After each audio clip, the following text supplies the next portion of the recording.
Scroll Rack, Earthcraft, Intuition, Ancient Tomb, and even Wasteland. These are some of the big commander cards that came out of Magic's 12th expansion, Tempest. But those aren't the cards we're talking about today. Today we are talking about the sleeper commander cards that came out of Magic's 12th expansion, Tempest. Let's talk about the 12th expansion of Magic, Tempest. The video starts right now.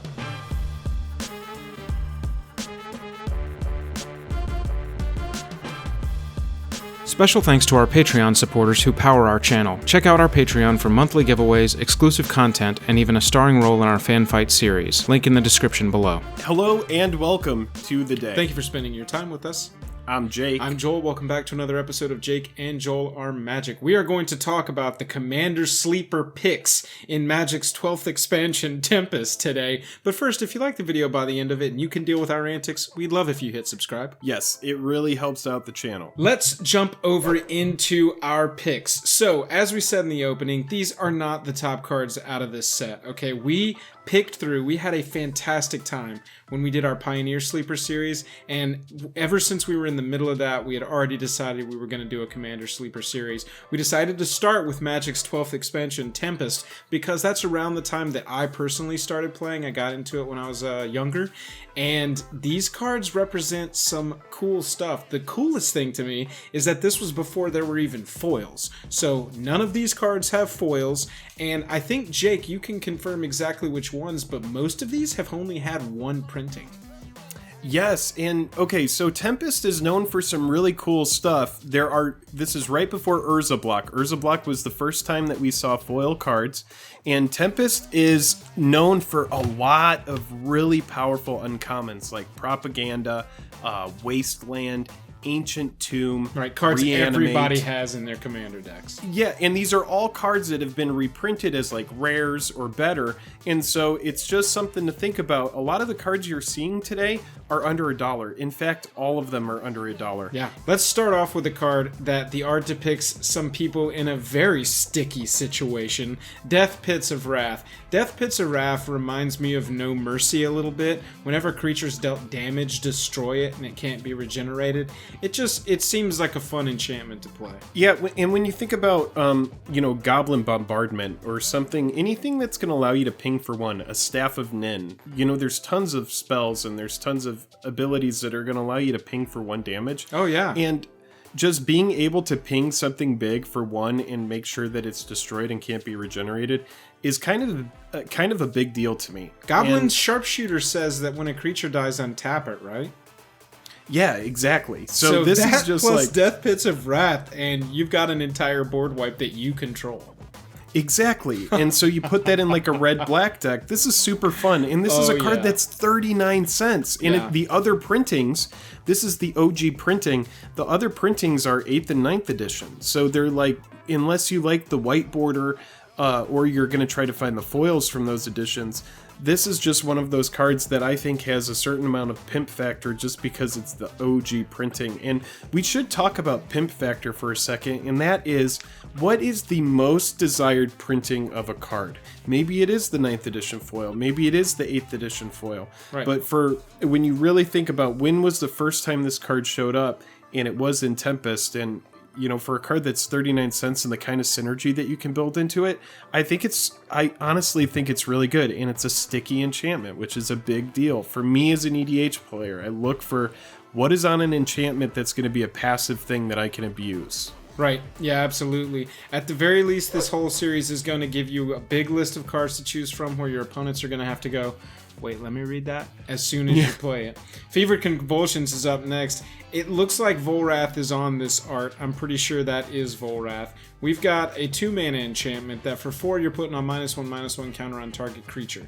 I mean, Hapatra decks, Yawgmoth decks, this already I'm sure that this is already included on those lists, but for any black deck, this is just such a nice way to deal with creatures.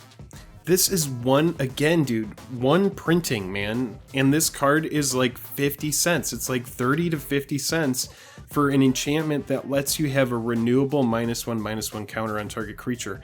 Another big card that came out of this set was Humility. All creatures lose all abilities and are 1/1s. You combine Humility with this and you're just like melting everything that their dudes are turned into. It's just such a strong card with a renewable ability. When your hand is empty, you look to your field and you say, what can I do with what's out here? Into? Yeah, what can I dump my mana into? And you can dump it into -1/-1 counters. Whether or not you're killing mana dorks or you're shrinking, commanders and eventually killing commanders, I think like this is really, really good. And you pair it with something like Proliferate and you're able to get some really good value out of this card. Yeah, absolutely. I mean, one of the most popular commanders in the world proliferates at the end of every turn, and so this is the kind of card that you may want to put into a track set. Ancient Runes. This one is particularly exciting when Jake found it. He loves this Uncommon. card. It's an uncommon enchantment. During each player's upkeep, it deals damage to that player for each artifact he or she controls. I mean, in a land, I play on MTGO all the time. Everybody's always sitting on 4 or 5 artifacts, it seems like. Whether it's equipment, whether it's mana rocks, whatever it is, everybody's got them. And this is the kind of thing, especially in a Punisher build, like your Rakdos deck, EDH deck, Jake.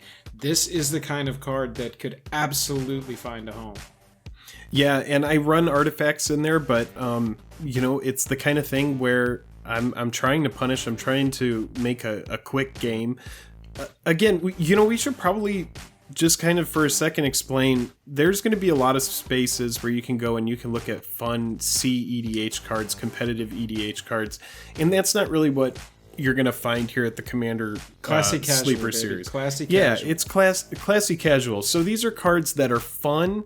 They're cards that are splashy. Your friends are gonna look at them. If you have like a fun play group that's always interested in new cards and new casual builds, if you're not playing with a bunch of spikes, these are the kind of cards that you're going to want to look at, because they're cards that I think Commander being formulated and formed in a casual format of people being able to be like, oh, what can I do with all of these one-of cards that I just have piles of? Right. At its core, EDH is a fun format. It's supposed to be a casual format where people can kind of like show off all of these silly cards that they've accumulated over the years. We'll bump over to the next card as Jake romanticizes about EDH. Mongrel Pack. Sorry. Don't apologize about romanticizing the best format. Mongrel Pack. 1 green, 3 other for a 4/1 that dies and turns into 4/1/1s. I mean, any kind of anointed procession, doubling season, whatever situation that you find yourself in, this seems like a cool sleeper card for that kind of deck with some of the craziest art, I think, that you can get. Jake, did you notice that Jeff Miracula has created a lot of the art for some of the picks that you've chosen here today? Oh, no, I did not, but that is an interesting note, and I'm happy to know that. A 4/1 for 4 doesn't really seem all that great, but like Joel already mentioned, when it dies, you're getting 4/1/1s. Right. They're hound tokens. Pretty cool if you're building any kind of like Gov build or anything like Joel already mentioned with Anointed Procession or Doubling Season. This card is just, it's a lot of value. I thought about it when I saw it in respect to Carador. Yeah. Just being able to recur this, and then when it dies, knowing I'm going to get the 4/1/1s back. If you ever need to like randomly go wide, like this seems like the kind of card that's going to get there. And as far as token producers go, I feel like this is really, really strong. Well, this card plus a card like Alter, I mean, you sack this creature to produce a mana, then you've got 4 more creatures that this creates to sack and produce mana. I mean, the sacrifice ability of this card is huge. Yeah, I think it's really good, and again, this is a card that's under $1. I think it's like 35 cents, 50 cents, and it's a rare. So yeah, coming from like this one's probably not going to explode in price. Yeah, I mean, it's probably not going to explode in price, but there were no mythics back then, so this is like one of those cards where, if it has one printing. So Right. Mongrel Pack only exists in Tempest, and Tempest was, the 12th expansion, 12 of Magic, and so there was a lot less people playing back then. So the rares that came out of Tempest, a lot of them have been absorbed. I didn't check whether or not this is reserve list, but again, I think there's a lot of value here on this card, and it is random, like picking a creature. Hey, let's pick an artifact next then. How about an artifact that lets you draw a card for 2 mana as long as you have no cards in your hand? Yeah, I immediately thought about red-white EDH. Yeah. Red-white oftentimes finds itself in this situation where it's top decking, and I think this is a great card for that. Just, if you're going into your upkeep, you don't have a card in hand before your draw step, tap this. After your upkeep, draw a card, and now you're drawing another card. I think it's a really good way to fill your hand back up in certain decks. I don't think every deck is going to want this. No, I mean, if you're running blue, every draw spell is better than this card. This is definitely a card, like you're saying, for mono green, which even has better draw options. Yeah, red, white, colors like that don't have the access to card advantage that the other colors do. Yeah, and it's also picked because the ability to use it is only 2. Oftentimes you'll see an ability like this tacked onto a higher mana cost. Yeah, I believe like Jane Day 5. Tome, right? Things like that will run 4 mana cost activations. Yeah, and so the fact that this is 2, that leaves you a lot more room to play the spell that you draw with it. So I think it's a card that's really interesting. Again, this is a card with only 1 printing and 50 cents. Yep, absolutely. Jinxed Idol is up next. Jinxed Idol, awesome art, just have to say it. But this is one of those like gifts ungiven type decks where you have stuff that kills you and you're looking to pass it out. Like Zedrew, I'm assuming Zedrew plays this card. Yeah, and this is a card that has 2 printings. This is the OG printing, the other one is M11. But yeah, it's one of those cards that it's very cheap. I think it's like 50 cents. But there's no telling what kind of cards are going to be printed in the future that could make an effect like this blow up. Like Zedrew exists, maybe the design team revisits that kind of thing. Yeah, I mean, it's a huge year for Commander. We know they are going to have to expand the design space, I would assume. You can't just keep reprinting, better token commanders, better haste commander. At a certain point, you're just replacing commanders that people already know and love. We need the design space expanded. So yeah, maybe a new Zedrew type offering permanence out type effect could make a comeback this year.